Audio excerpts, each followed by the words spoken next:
Vous est-il déjà arrivé d'entrer dans une pièce, soudain, de ne plus vous souvenir de ce que vous veniez y faire? Ou d'avoir un mot sur le bout de la langue qui refuse simplement d'apparaître? Cette sensation peut être désespérante. Beaucoup pensent qu'il s'agit du début inévitable de la perte de mémoire avec l'âge. Mais aujourd'hui, je veux vous dire quelque chose d'important. Dans de nombreux cas, ce n'est pas le cas, et il existe une manière simple de commencer à réveiller votre mémoire grâce à un exercice qui ne prend qu'une minute par jour. Je suis le docteur Gabriel Menin, neurologue, et au fil des années j'ai appris à reconnaître de nombreux types de silences.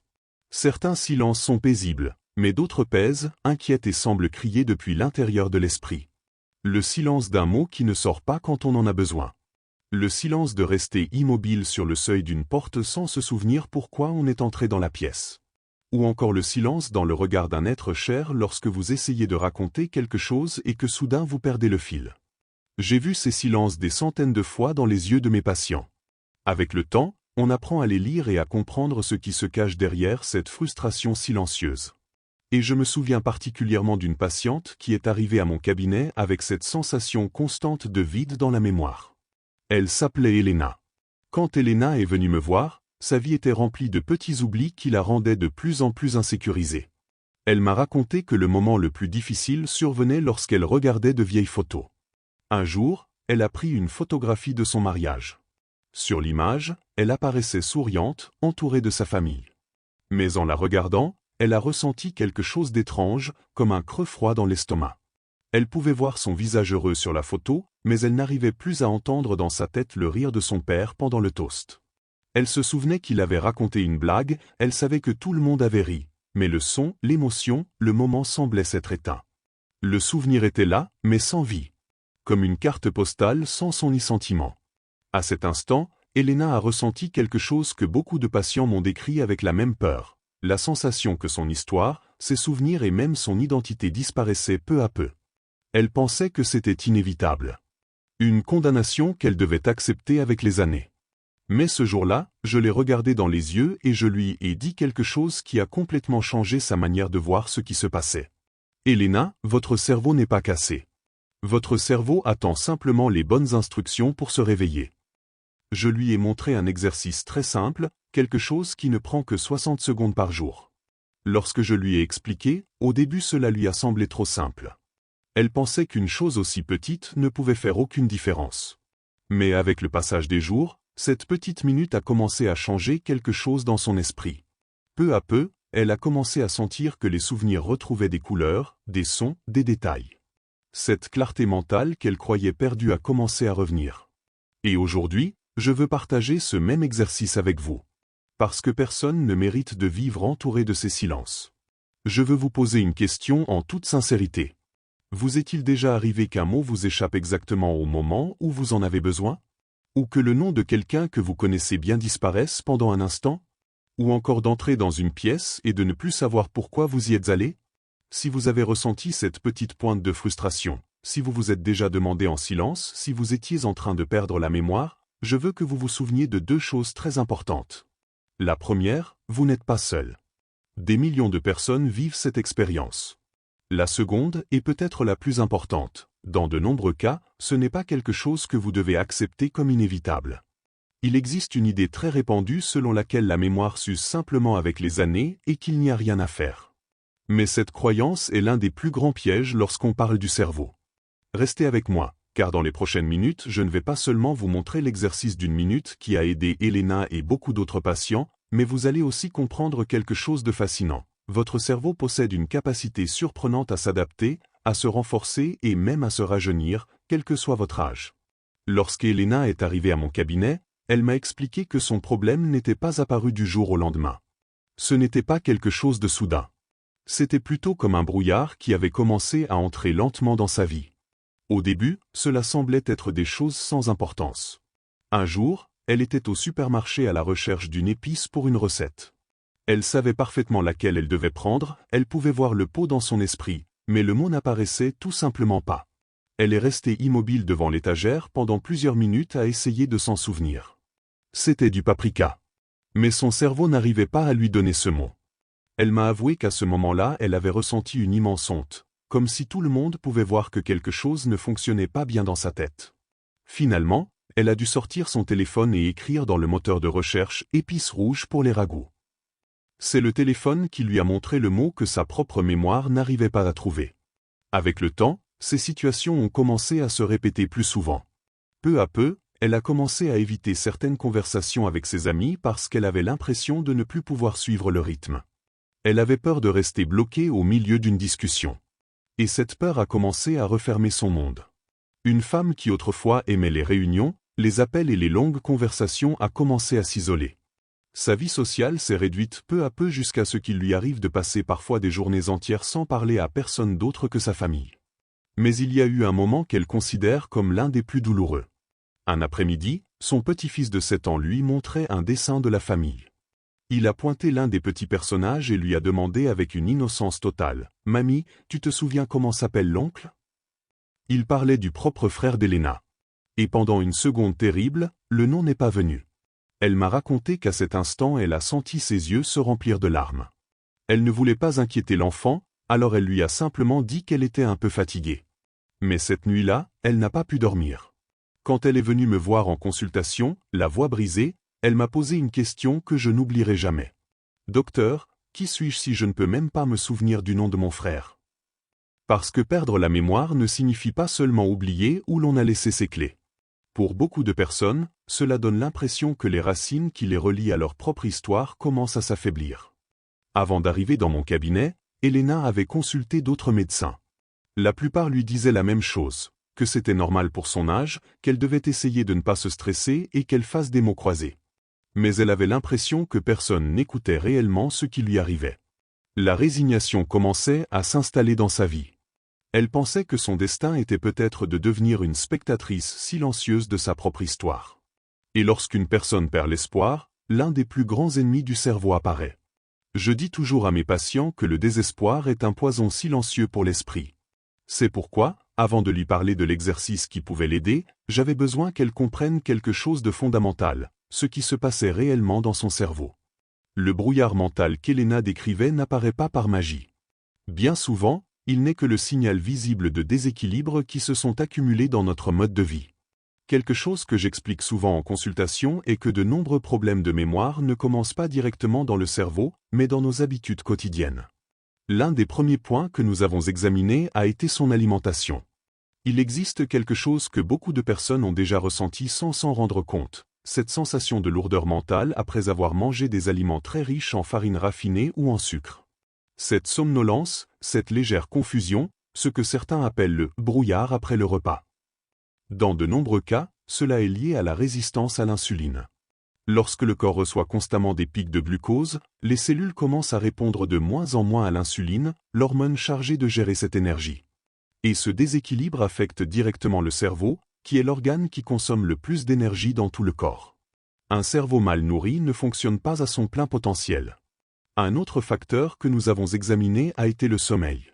Pendant des années, on a glorifié l'idée de dormir peu comme si c'était un signe de productivité. Mais en réalité, c'est l'une des plus grandes erreurs lorsqu'on parle de santé cérébrale. Dormir n'est pas une perte de temps. C'est le moment où le cerveau effectue sa maintenance. Pendant les phases profondes du sommeil, le cerveau élimine les déchets métaboliques et organise les souvenirs importants en les transférant vers la mémoire à long terme. Lorsque ce processus est constamment interrompu, comme c'est le cas avec des troubles tels que l'apnée du sommeil, le cerveau ne peut pas terminer son travail. C'est comme si vous réveilliez un bibliothécaire toutes les 5 minutes pendant qu'il essaie de ranger des milliers de livres. À la fin de la journée, les archives restent en désordre. Nous avons également examiné quelque chose que beaucoup de personnes négligent, les médicaments. Il existe des médicaments assez courants, comme certains antihistaminiques ou certains somnifères, qui peuvent provoquer de la confusion ou des troubles de la mémoire comme effet secondaire, surtout chez les personnes âgées. Certains de ces médicaments bloquent des neurotransmetteurs essentiels à l'apprentissage et à la mémoire. Parfois, la cause du brouillard mental se trouve littéralement dans l'armoire à pharmacie de la maison. Lorsqu'Elena a compris tout cela, elle a ressenti quelque chose qu'elle n'avait pas éprouvé depuis longtemps, du soulagement. Son problème n'était pas une dégénérescence mystérieuse ni inévitable. Il y avait des causes concrètes. Des facteurs qui pouvaient être corrigés. Ce n'était pas son cerveau qui échouait sans raison, mais les conditions dans lesquelles il fonctionnait. Cette compréhension lui a rendu quelque chose de très précieux, le sentiment de contrôle. Et quand une personne retrouve le sentiment de contrôle sur sa santé, elle est beaucoup plus prête à faire le pas suivant, agir. Je me souviens parfaitement du jour où Elena est arrivée pour la première fois dans mon cabinet.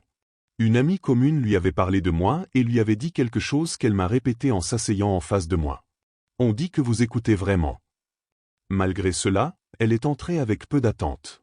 Elle pensait recevoir la même réponse qu'elle avait déjà entendue tant de fois. Elle m'a raconté toute son histoire. L'épisode du supermarché. Le moment avec son petit-fils. Le souvenir silencieux du rire de son père. Je ne l'ai pas interrompu une seule fois. Je l'ai laissé exprimer toute la peur, toute la frustration qu'elle avait accumulée pendant des mois. Quand elle a terminé de parler, l'émotion encore dans la gorge, je ne lui ai pas tendu d'ordonnance. Au lieu de cela, je me suis légèrement penché vers elle et je lui ai dit avec une grande fermeté que son histoire pouvait encore changer. Vous est-il déjà arrivé qu'un mot vous échappe exactement au moment où vous en avez le plus besoin, ou qu'un nom familier mette trop de temps à apparaître dans votre esprit? Ce type d'oubli peut donner l'impression que votre mémoire s'éteint peu à peu. Mais ce que je vais vous montrer maintenant peut vous aider à stimuler votre cerveau avec quelque chose de très simple, un exercice d'à peine 1 minute qui peut commencer à réactiver votre esprit lorsqu'il est pratiqué avec régularité. Je me souviens parfaitement du moment où j'ai dit à Elena quelque chose qui a changé sa manière de comprendre ce qui lui arrivait. Je lui ai dit, « Elena, beaucoup de personnes pensent que la mémoire s'use simplement avec les années, comme si c'était une batterie qui se décharge et qu'il n'y avait plus rien à faire. Mais la réalité est que ce n'est pas totalement vrai. » Pour la première fois, quelqu'un ne confirmait pas sa résignation, mais la remettait en question. Et à ce moment-là, je lui ai parlé d'un concept qui est devenu l'un des piliers les plus importants de mon travail de neurologue, la neuroplasticité. Je lui ai demandé d'imaginer son cerveau d'une manière différente. Non pas comme une machine qui se détériore avec le temps, mais comme un jardin. Je lui ai dit quelque chose de très simple. Si vous abandonnez un jardin, les mauvaises herbes commencent à pousser, les fleurs se fanent et tout perd de sa vie.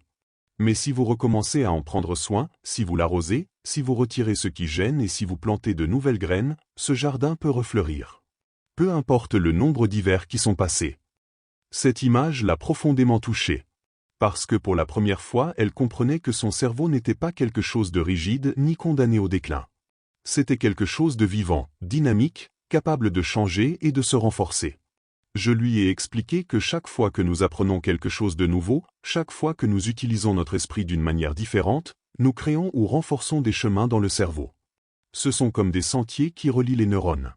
Lorsque nous cessons d'utiliser certains de ces chemins, avec le temps ils deviennent plus faibles, comme s'ils se remplissaient de mauvaises herbes. C'est alors qu'apparaissent les oublis, la confusion ou cette sensation de brouillard mental. Mais la bonne nouvelle, et c'est quelque chose que je souligne toujours à mes patients, est que ces chemins peuvent redevenir plus forts. Ils peuvent même se transformer en véritables autoroutes neuronales. Vous n'avez pas besoin d'appareils compliqués. Vous n'avez pas besoin de traitements coûteux. Ce dont votre cerveau a réellement besoin, c'est du bon type de stimulation. Un exercice qui l'oblige à travailler d'une manière nouvelle, coordonnée et consciente. Et c'est à ce moment-là que j'ai parlé à Elena de l'exercice de 60 secondes. Je lui ai expliqué que sa force ne résidait pas dans la difficulté, mais dans la combinaison précise de 3 éléments, le mouvement, la respiration et l'attention. Lorsque ces 3 éléments s'unissent, quelque chose de très intéressant se produit dans le cerveau. C'est comme si vous ouvriez des fenêtres pour laisser entrer davantage d'oxygène. Comme si vous réveilliez des zones qui fonctionnaient depuis longtemps au ralenti. Et peu à peu, de nouvelles connexions commencent à se former. Je lui ai dit que si elle le pratiquait chaque jour, cette petite minute deviendrait un peu comme prendre soin de son propre jardin mental. Un geste simple qui, avec le temps, pouvait apporter de grands changements. Quand Elena est sortie de mon cabinet ce jour-là, elle portait quelque chose qu'elle n'avait pas ressenti depuis longtemps, de l'espoir. Mais ce n'était pas un espoir vide, c'était un espoir fondé sur la compréhension du fonctionnement de son cerveau et sur un plan clair pour commencer à l'aider. Pour la première fois, elle a cessé de se sentir victime de sa mémoire. Elle avait l'impression de pouvoir commencer à en prendre soin. Et maintenant, je veux que vous essayiez cet exercice avec moi. Vous n'avez besoin de rien de spécial. Seulement d'une chaise et d'une minute de votre attention. Souvenez-vous de quelque chose de très important que je dis toujours à mes patients. Ici, il ne s'agit ni de force ni de rapidité. Ce qui compte, c'est le calme, la concentration et la précision. Nous allons diviser cette minute en 2 parties de 30 secondes. D'abord, préparons-nous. Asseyez-vous au bord d'une chaise. Gardez le dos droit, mais sans tension. Les épaules relâchées, détendues. Placez les pieds bien à plat sur le sol, écartés à peu près à la largeur de vos hanches. Maintenant, posez les mains sur les cuisses, paumes vers le bas. Fermez les yeux un instant. Inspirez profondément par le nez, puis relâchez l'air lentement par la bouche. Faites-le doucement, en laissant toute tension se dissiper. Très bien. Maintenant, ouvrez les yeux. Nous sommes prêts. Première partie de l'exercice, activation et coordination. Les 30 premières secondes. L'objectif ici est de stimuler la communication entre les deux hémisphères du cerveau et de synchroniser le mouvement avec la respiration afin d'améliorer l'oxygénation cérébrale. Nous allons commencer par un mouvement très simple. Levez lentement votre bras droit vers l'avant jusqu'à ce qu'il soit à peu près parallèle au sol. Faites-le en douceur. Aucun mouvement brusque. Pendant que le bras monte, inspirez profondément par le nez. Comptez mentalement jusqu'à 4 pendant que vous effectuez le mouvement. Maintenant, abaissez lentement le bras droit jusqu'à le reposer sur la cuisse. Pendant que vous le descendez, relâchez l'air par la bouche en comptant de nouveau jusqu'à 4. Dès que votre main droite touche à nouveau la cuisse, nous allons commencer avec le bras gauche. Levez maintenant le bras gauche lentement, comme vous venez de le faire. Pendant qu'il monte, inspirez de nouveau par le nez en comptant jusqu'à 4. Puis abaissez-le lentement pendant que vous expirez par la bouche en comptant encore jusqu'à 4. Cela complète un cycle. Continuez maintenant à répéter ce schéma. Levez le bras droit pendant que vous inspirez. Abaissez le bras droit pendant que vous expirez. Levez le bras gauche pendant que vous inspirez. Abaissez le bras gauche pendant que vous expirez. Gardez un rythme calme, régulier et contrôlé pendant ces 30 secondes. Concentrez-vous uniquement sur le mouvement et sur la respiration. Nous entrons maintenant dans la deuxième partie de l'exercice, le défi mental. À partir de la 30e seconde jusqu'à la fin de la minute. Ne stoppez pas le mouvement des bras. Continuez exactement comme avant. Mais maintenant nous allons ajouter un petit défi pour votre cerveau. Pendant que vous continuez à lever et baisser les bras avec la respiration, vous allez commencer à dire à voix haute des mots appartenant à une même catégorie. Par exemple, vous pouvez choisir les animaux. Ainsi, pendant que vous faites le mouvement, vous pouvez dire chien, chat, lion, éléphant, girafe, cheval, tigre. Ne vous inquiétez pas si à un moment vous restez sans idée. Respirez calmement et dites l'animal suivant qui vous vient à l'esprit. En réalité, ce petit effort pour trouver le mot tout en maintenant le mouvement est précisément ce qui aide à créer de nouvelles connexions dans le cerveau. Continuez à dire des mots de la même catégorie jusqu'à ce que la minute soit écoulée. Et c'est tout. Une minute qui peut vous aider à changer la relation que vous avez avec votre mémoire. Maintenant, je voudrais vous parler de 3 erreurs très courantes que vous devez éviter si vous voulez réellement que cet exercice fonctionne. La première est de le faire dans la précipitation. Lorsque vous vous pressez, votre corps entre en tension. Et le stress n'est pas un ami du cerveau. Bien au contraire. L'objectif de cet exercice est de générer calme, contrôle et concentration. La deuxième erreur est de le faire avec des distractions. Cette minute doit être un moment exclusif pour votre esprit. Sans télévision, sans conversation, sans regarder votre téléphone. Seulement vous et votre cerveau travaillant ensemble. Et la troisième erreur, peut-être la plus importante, est le manque de constance. Le cerveau apprend grâce à la répétition. Lorsque vous répétez une action tous les jours, les connexions neuronales commencent à se renforcer. C'est pourquoi cet exercice ne fonctionne pas si vous le faites une seule fois. Il fonctionne lorsqu'il devient une petite habitude quotidienne. Une minute qui, répétée jour après jour, peut commencer à réveiller de nouveaux chemins dans votre esprit. Et dans mon expérience, j'ai vu comment quelque chose d'aussi simple peut faire une réelle différence chez de nombreuses personnes qui pensaient que leur mémoire ne pouvait plus s'améliorer. Si dernièrement vous sentez que votre mémoire ne répond plus comme avant, que certains mots mettent trop de temps à apparaître ou que les souvenirs semblent s'estomper, je veux vous rappeler quelque chose de très important. Votre cerveau peut encore se renforcer. Et ce petit exercice d'une minute que vous venez de découvrir peut devenir un outil très puissant si vous l'intégrez dans votre vie quotidienne. Un conseil très utile que je partage toujours avec mes patients est d'associer cette habitude à une routine que vous faites déjà chaque jour. Par exemple, vous pouvez le pratiquer juste après vous être brossé les dents le matin ou avant d'aller vous coucher. De cette façon, votre cerveau commence à associer une action à l'autre et l'habitude devient beaucoup plus facile à maintenir. Beaucoup de patients me posent une question très logique. Dr Gabriel Menat, comment quelque chose d'aussi simple peut-il avoir un effet réel sur la mémoire? Et je leur réponds toujours la même chose. L'explication tient en un mot que nous connaissons aujourd'hui très bien en neurologie, la neuroplasticité. Nous savons aujourd'hui que le cerveau n'est pas une structure rigide ni statique. Au contraire, c'est un organe dynamique capable de se réorganiser, de créer de nouvelles connexions et de renforcer celles qui existent déjà tout au long de la vie. Même à un âge avancé, le cerveau peut s'adapter et améliorer son fonctionnement s'il reçoit les stimulations appropriées. Cet exercice fonctionne précisément parce qu'il active 3 mécanismes très importants qui stimulent la neuroplasticité. Le premier est ce que nous appelons la tâche double. Autrement dit, obliger le cerveau à réaliser 2 activités en même temps. Dans ce cas, un mouvement physique, les bras, et une tâche mentale, chercher des mots dans une catégorie. Lorsque vous faites ces 2 choses simultanément, votre cerveau cesse de fonctionner en pilote automatique et différentes zones commencent à travailler ensemble de manière plus intense et coordonnée. Plusieurs régions fondamentales du cerveau participent à ce processus. Par exemple, le lobe frontal, que l'on pourrait comparer au chef d'orchestre.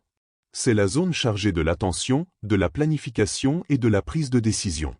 Elle s'active lorsque vous essayez de vous concentrer et de trouver des mots. Le cervelet intervient également, car il est responsable de la coordination. Chaque fois que vous synchronisez le mouvement lent des bras avec la respiration, cette région entre en action pour maintenir la précision du mouvement. Et bien sûr, le lobe temporal, où se trouve l'hippocampe, une structure clé pour la mémoire. Lorsque vous cherchez des mots dans une catégorie, vous stimulez directement les circuits impliqués dans le souvenir et le langage. Le deuxième mécanisme est la respiration consciente. Lorsque vous respirez lentement et profondément, le flux de sang riche en oxygène qui atteint le cerveau augmente. Et un cerveau bien oxygéné fonctionne avec plus de clarté. Mais il se produit aussi quelque chose d'autre, tout aussi important. Ce type de respiration active le système nerveux parasympathique, qui est le système de calme et de réparation du corps. Cela aide à réduire les niveaux de cortisol, l'hormone du stress. Et le stress chronique est l'un des grands ennemis de la mémoire. Le troisième mécanisme, et peut-être le plus important, est la constance. Le premier jour où vous faites cet exercice, c'est comme si vous ouvriez un petit sentier dans la végétation neuronale. Mais si vous ne l'empruntez plus, ce chemin disparaît rapidement. En revanche, lorsque vous répétez l'exercice tous les jours, ce sentier s'élargit peu à peu jusqu'à devenir une véritable autoroute neuronale. Une connexion forte, rapide et efficace. La répétition constante envoie un message très clair à votre cerveau. Cette connexion est importante, nous devons la renforcer. C'est pourquoi je dis toujours à mes patients que ce n'est ni une astuce ni un miracle soudain. C'est quelque chose de bien plus intéressant, une véritable physiothérapie pour le cerveau. Un entraînement qui utilise les propres mécanismes du cerveau pour se renforcer de l'intérieur. Je me souviens que lorsque Elena est revenue à ma consultation après sa première semaine à pratiquer l'exercice, elle m'a confié quelque chose en riant. Elle m'a dit, « Docteur, le premier jour a été un petit désastre. Je me trompais avec les bras, je restais sans mots pour les animaux, on aurait dit que tout se mélangeait. » Mais elle s'est aussi rappelé ce que je lui avais dit, rester calme, ne pas se juger et réessayer le lendemain. Et c'est exactement ce qu'elle a fait. Le lendemain, elle l'a répété. Puis le jour suivant également. L'amélioration n'est pas arrivée comme un éclair soudain. Elle est venue plutôt comme l'aube, lente, progressive, mais constante. Environ 2 semaines plus tard, elle m'a raconté quelque chose qui l'a énormément émue. Elle parlait au téléphone avec sa fille à propos d'un problème de voiture. Soudain, elle a dit sans réfléchir, « As-tu vérifié l'alternateur ? Il est arrivé quelque chose de semblable à ton père. » À ce moment-là, elle s'est arrêtée de parler. Non seulement elle avait retrouvé un mot technique qu'elle aurait eu du mal à trouver auparavant, mais elle l'avait aussi relié à un souvenir complexe de son passé. Sa fille, à l'autre bout du téléphone, lui a dit quelque chose qui est resté gravé dans la mémoire d'Elena, « Maman, tu as parlé comme avant. » À partir de ce moment-là, de petites victoires ont commencé à apparaître. Elle a recommencé à se souvenir des noms des personnages des séries qu'elle regardait. Elle est retournée au supermarché sans avoir besoin d'une liste pour tout. Elle se sentait plus présente, plus sûre d'elle, plus connectée à ce qui se passait autour d'elle. Et surtout, elle a retrouvé la confiance. Elle a recommencé à participer à son club de lecture et a repris les appels avec ses amis, cette fois sans cette peur constante de rester sans mots. Mais Elena n'est pas la seule histoire dont je me souviens. Je pense aussi souvent à Ramon, un menuisier retraité de 78 ans qui est venu à ma consultation non seulement inquiet à cause de ses oublis, mais aussi à cause d'une insécurité croissante lorsqu'il marchait.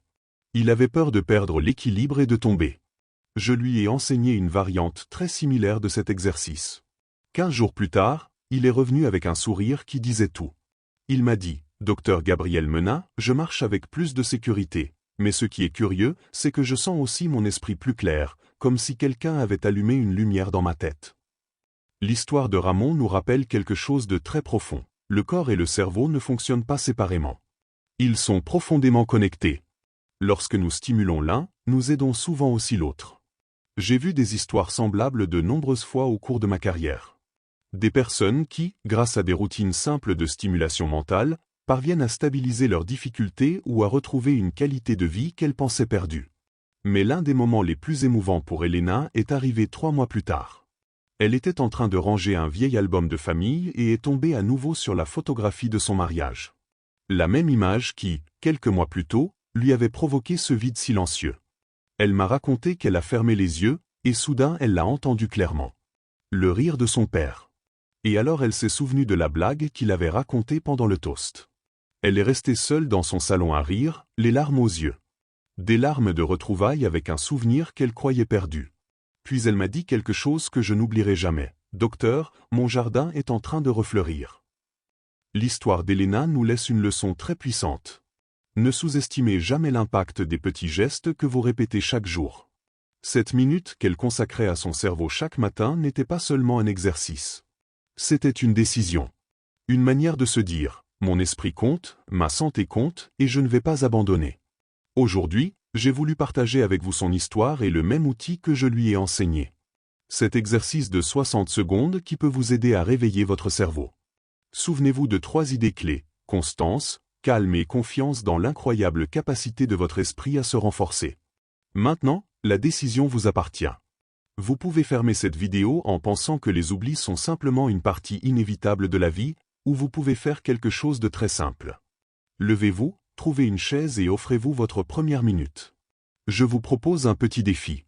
Lorsque cette vidéo se terminera, mettez un chronomètre de 60 secondes et réalisez votre première séance de l'exercice. Sentez la coordination des mouvements. Sentez votre respiration. Observez comment votre esprit commence à chercher des mots et à travailler d'une manière différente. Puis revenez ici et racontez-moi dans les commentaires.